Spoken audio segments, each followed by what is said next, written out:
No position in football has been devalued the way the running back position has in recent years, in a large part for good reason.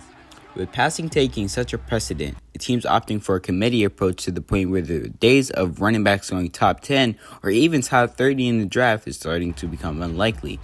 I'm here to tell you why running backs are still worth the first round pick. My name is Tyler, and welcome back to The Athletic Nerd.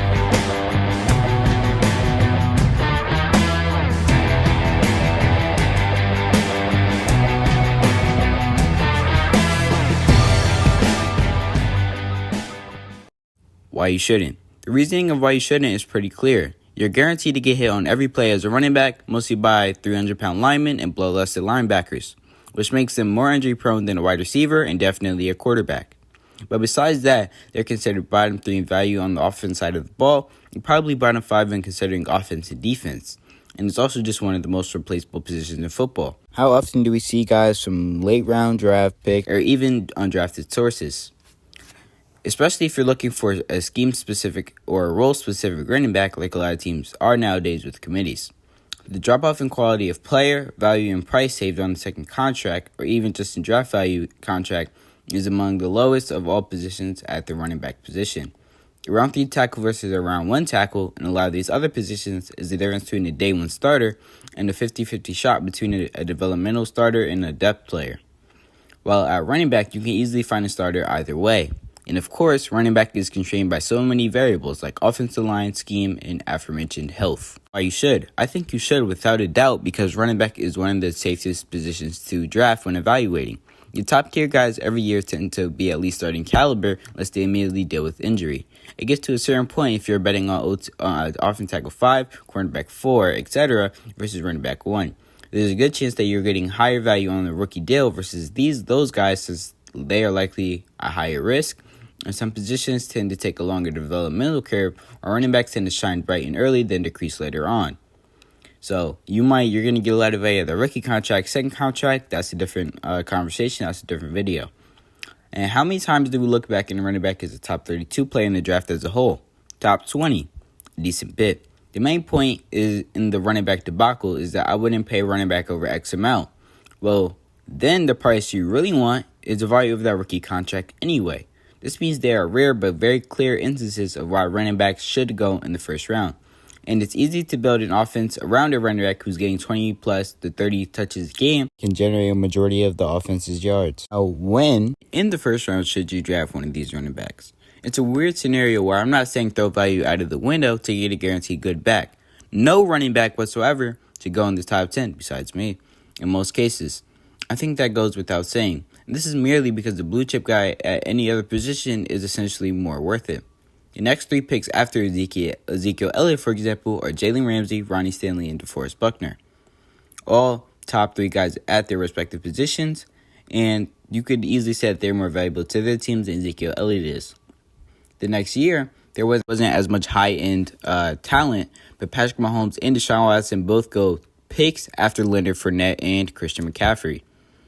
Both the Jaguars and the Panthers were invested in quarterback at the time, but still. In 2018, most of the players drafted in the top 20 of that year had a great return besides Josh Rosen and Sam Darnold, who were bust.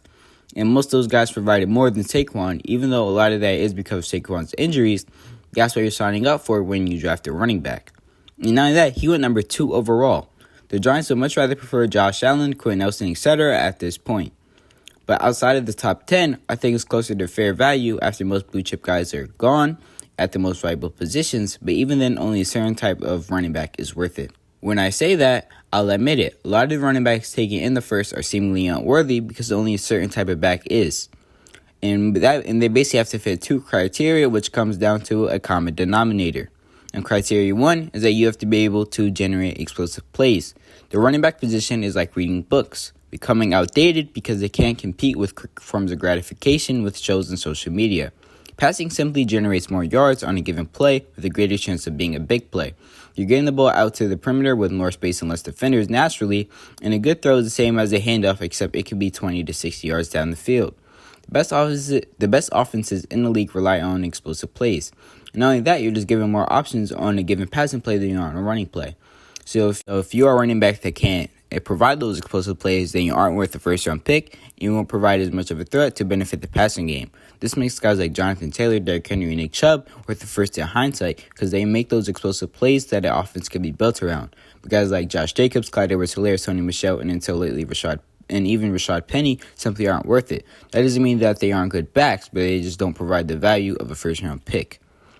And the criteria, too, is being able to handle full load. Now, those guys, as I mentioned before, you may have noticed, they aren't necessarily receiving backs. Now, this second criteria, like I said, is being able to handle full load and be able to pick majority of snaps. But guys like Raheem Mostert, who aren't worth near that pick, even though they have the juice, because they can handle a full load or be a complete package. To get the most value out of this running back, they need to be able to play a lot of snaps, and they're usually bigger backs because of that.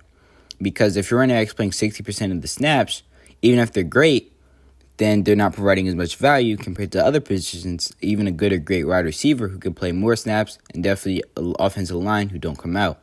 And this is why Najee Harris is borderline worth a first-round pick, because he has had an extreme workload during his rookie year for the Steelers, even though he isn't explosive. Even though, in my opinion, catching a bunch of checkdowns is overrated for most running backs, since most players can do it, and they still provide after the catch threat. But his pass blocking is underrated and is an underrated element for most running backs, since you need to be able to protect your quarterback on those third down situations. Now, the guys that come down to the common denominator, that makes all these guys that are worth a first round pick is that they are freaky in some way. All these guys are at least 5'10", 210 pounds. Most of them are bigger, but I left it only at 5'10" to around 5'10", 210, because of the exceptions of Christian McCaffrey and Dalvin Cook.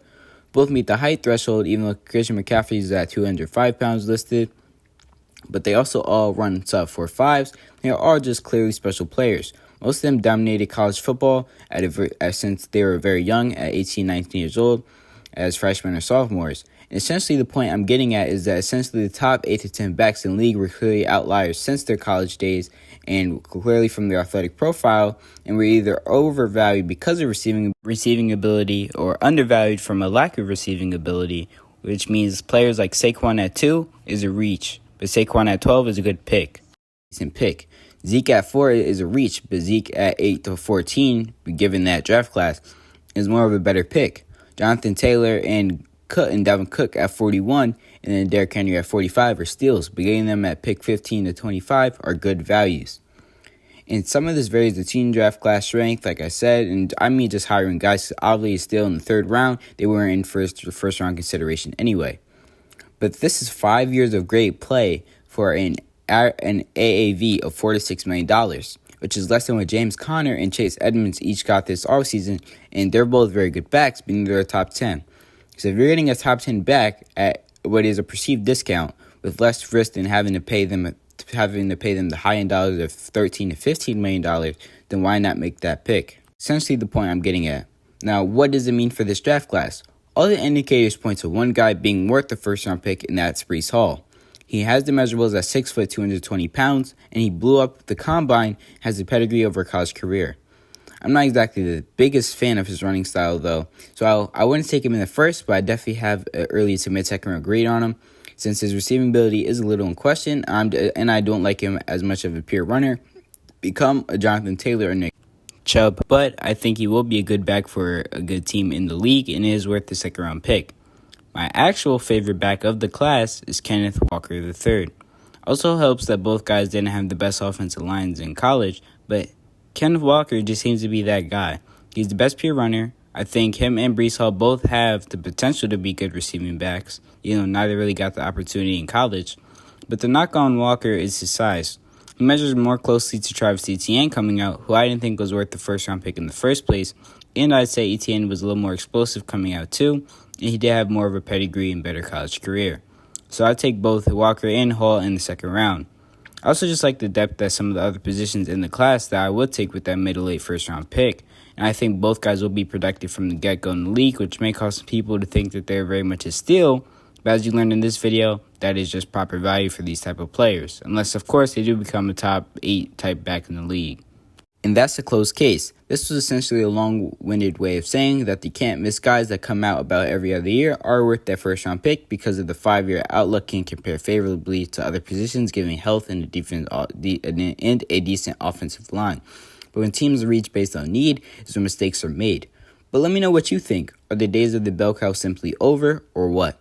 I always love to hear other opinions. The running back position is so simple yet complex, and that's why I love it.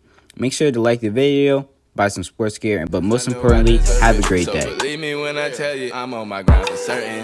Tell me if you're working harder, if you're hardly working.